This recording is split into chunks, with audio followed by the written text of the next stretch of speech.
Jazz? Probably about 10 years ago. Yeah, so it's been a while, we had so much stuff this year that we could have put on the concert. But if those of you who were at the concert, you know that it was already a 2.5 hour night. So we decided to take all of our small ensembles that would have gone at that concert and put them on a new night, which kind of turned into what we used to have, which was the afternoon of classics and jazz. However, we're not doing it on a Sunday afternoon. We're doing it on a Wednesday evening because this was pretty much the only day we could get. We had planned on doing this in April, and then we planned on doing it in May, and finally found this date. So thank you all for being here. This is meant to be a slightly more intimate setting. It would be better to do it like some kind of recital hall or something, but this is what we have, and this is what's air conditioned. So this is where we do this. If there's like anybody that's sitting all the way in the back, if you want to come up and, so you can see this is not going to be, you're not going to have a ton of loud sounds until the percussion ensemble comes. And it's just going to be a really nice night of showcasing the more soloistic talents of all of our kids. So the first ensemble that I'm going to introduce to you tonight is the Low Brass Ensemble, and it is directed by Mr. Tim Murphy, and I'm going to hand it over to him.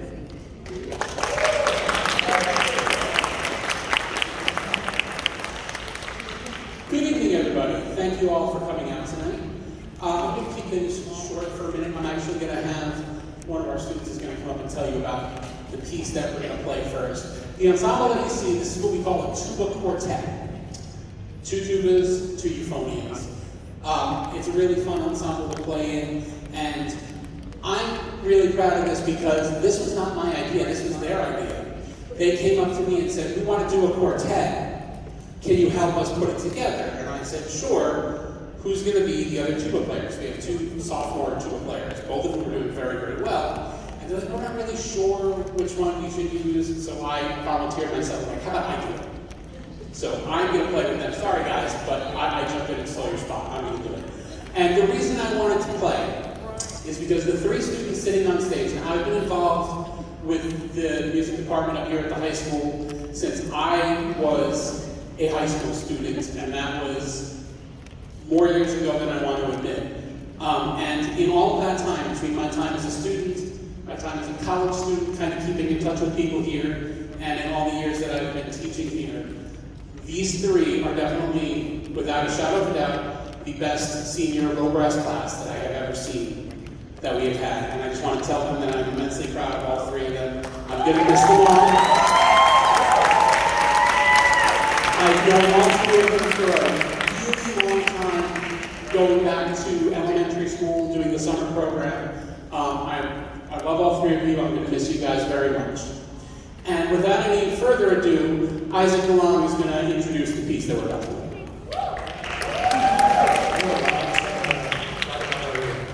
So, Gustav Holst, anybody know? Yeah, he's an English composer that was known for many pieces such as The Planets, Brookbeat Suite, First Suite E flat, and Second Suite F, the piece we're playing for you today. Specifically the first movement, March. March is composed of 2 English folk songs and 2 dance tunes. Laura's Hears, The Blue-Eyed Stranger, Swansea Town, and Cloudy Banks. The most notable of the 2 are Swansea Town and Cloudy Banks, which are both known as a Riley ballad. Riley ballads are usually a song or story where a man leaves their town, either at sea, war, adventuring, all those kind of stuff, and they come back disguised to see their wives or stay faithful. Usually, they are, and the couple live happily ever after. Swansea Town begins a euphonium solo performed by Diego, and Cloudy Banks begins a tuba solo by Isaac. And before we start, I wanted to say that me and Diego had this idea, like he said, way before the winter concert even began. And we're grateful that we had the chance to pull up one more quartet for our astounding teacher, Mr. Murphy. I was fortunate to meet Mr. Murphy when I was just transitioning into the 3rd grade during the summer. I can't believe that you've been by my side for a decade, and I'm forever thankful for all you've taught me. You're always there for me to see both my achievements and failure, while still bringing myself up no matter the outcome and motivating me to work twice as hard. You, more importantly, help me understand what I truly want to be in the future, an educator like you. Once again, I'm honored to be a student and proud to call you my teacher. And Diego wants to say something to you.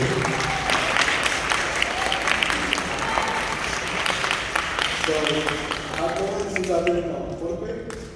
So at least since fourth grade, I owe my whole music career to him. I mean, it's because of him that I'm going to Rutgers University for this instrument. I started on my science and he's the one who gave me access to any instrument I wanted to play, and I just owe my whole music career to you, man. Thank you so much for everything. I really appreciate you.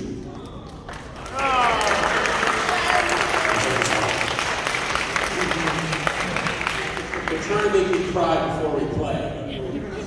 I'll keep it together for the performance, don't worry.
Thank